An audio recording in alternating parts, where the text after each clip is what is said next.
माँ और बाप के लिए कामयाब होना। भाई दोस्तों, यह कहानी है बिहार के एक गांव की, जिसमें विजय नाम का लड़का रहा करता था।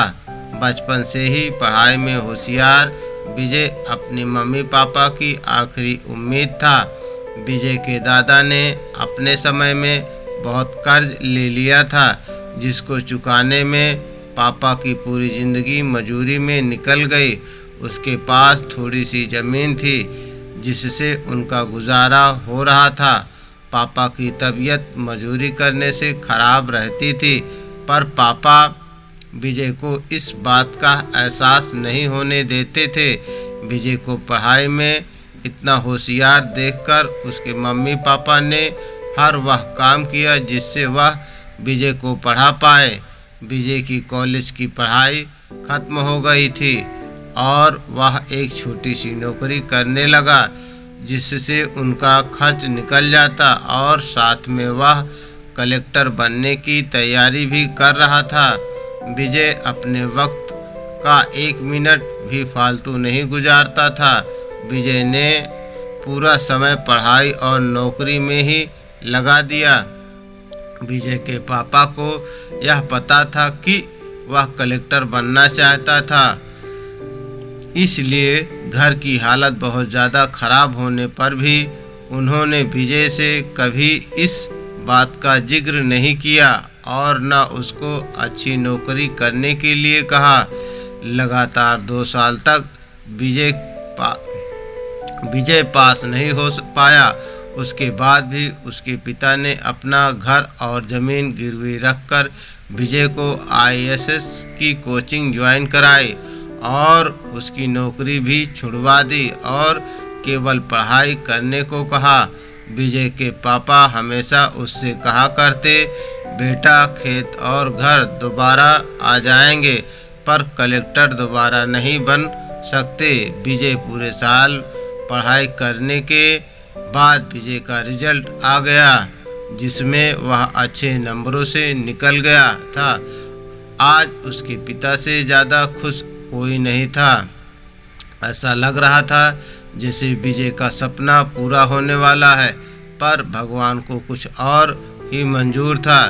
विजय का कल इंटरव्यू था और सुबह से उसके पापा की तबीयत खराब थी। विजय के पापा उसकी माँ से बार बार कह रहे थे कि विजय को मत बताना, और उस दिन देर रात उनकी मौत हो गई।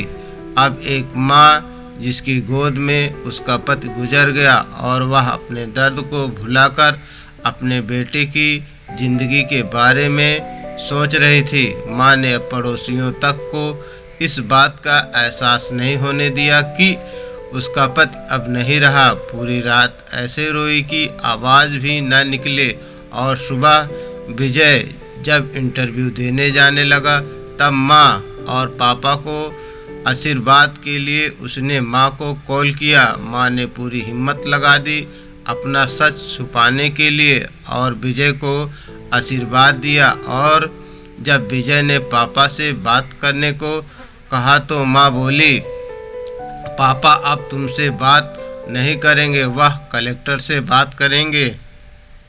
इतनी बात करके माँ ने फ़ोन रख दिया। विजय का जब इंटरव्यू हो गया तब उसे बताया गया कि उसके पापा की तबीयत खराब है, उसको तुरंत घर जाना है।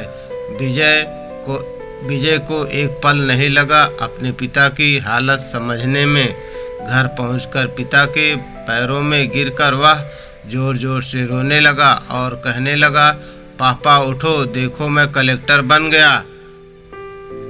आज उसके पिता को वह खुशी मिली थी जिसको उनको वर्षों से इंतजार था, पर आज वह इस दुनिया में नहीं थे। भगवान विजय के पिता की जिंदगी में सुख लिखना ही भूल गए थे। पहले वह अपने पिता के कर्ज में जिंदगी भर मजूरी करते रहे और फिर बेटे के सपनों में फिर घर और ज़मीन गिरवी रखनी पड़ी। विजय के पिता का कर्ज वह जिंदगी में कर्ज लेकर आए और कर्ज लेकर चले गए। विजय के पिता को भले ही जिंदगी में कुछ हासिल ना हुआ हो, पर वह अपने लड़के को इस काबिल बना गए कि वह अपनी 7 पुश्तों को बैठे बैठे खिला पाए। विजय की माँ ने जो उस रात किया, जिसको करने में जज्बा बहुत कम लोगों में होता है। विजय कलेक्टर बनकर घर आया तब माँ ने विजय से कहा, बेटा तुम आज इतने बड़े बन गए हो कि हजारों गरीबों का भला कर सकते हो। जब भी तुम्हारे सामने कोई गरीब मदद मांगने आए तो अपने पिता और मेरे बारे में सोचना। मैं तुम्हारे बराबर पढ़ी लिखी और समझदार तो नहीं हूँ, पर इतना ज़रूर जानती हूँ गरीब आदमी की बहुत मजबूरी होती है। तुम कभी किसका भी बुरा मत करना।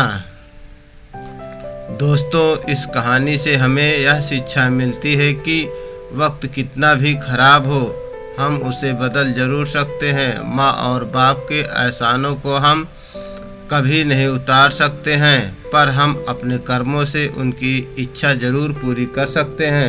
सो फ्रेंड, वीडियो को लाइक करें, चैनल को सब्सक्राइब करें। Thanks for watching my story video.